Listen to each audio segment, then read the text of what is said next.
The crowded streets of New York pulsed with life, but tucked between soaring glass towers stood the enigmatic House of Mirrors, a grand, mysterious building whose exterior winked with fragments of color from its crystalline panels. Tourists flocked in with cameras ready, eager to navigate its dazzling corridors. To outsiders, it was an elaborate maze of illusions.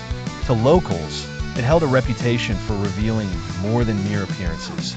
It was a place for deep introspection.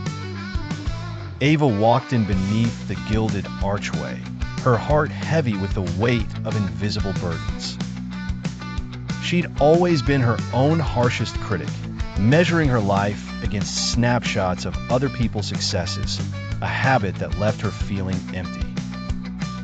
Passing through winding halls and blinking at endless Ava-shaped reflections, she found herself drawn to a tall, ornate mirror at the center of the room. Here, the air seemed to vibrate differently, urging her to approach. Expecting to see her own features, braced for another silent round of self-judgment, Ava stopped short. The image in the glass wasn't her. The woman staring back wore Marie's familiar haircut and confident stance, her colleague's features polished with an aura of success. Confused, Ava turned to a neighboring mirror, only to find it displaying her old friend Rachel, her exasperating habit of interrupting conversations suddenly magnified in startling clarity.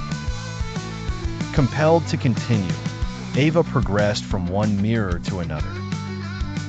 Each reflected someone from her life, a boss she resented, an acquaintance she envied, a relative whose criticisms always stung.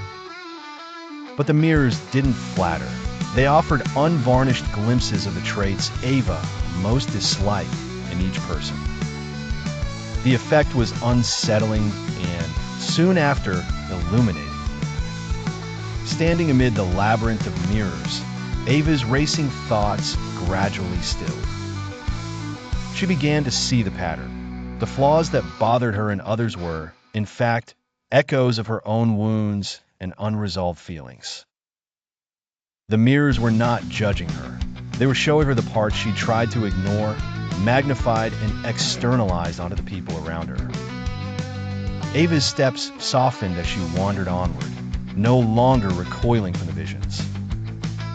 Instead, she lingered before each glass, searching not for faults, but for understanding. Why had Marie's confidence irked her? Because Ava feared she would never measure up. Why did Rachel's interruptions cut so deep? Because Ava so rarely felt hurt herself. This maze, she realized, was more than a building. It was a map of her inner landscape, each reflection a signpost pointing toward places needing compassion.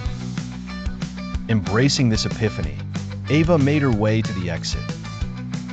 Sunlight poured through the doors as she left, scattering fragmented colors on her face. For the first time, she felt lighter, not because her insecurities had vanished, but because she understood their origin. Triggers had become clues, guiding her toward healing, rather than wounds to hide from.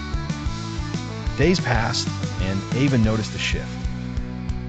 She stopped herself each time she bristled at another's flaws, pausing to ask what it revealed about her own unmet needs.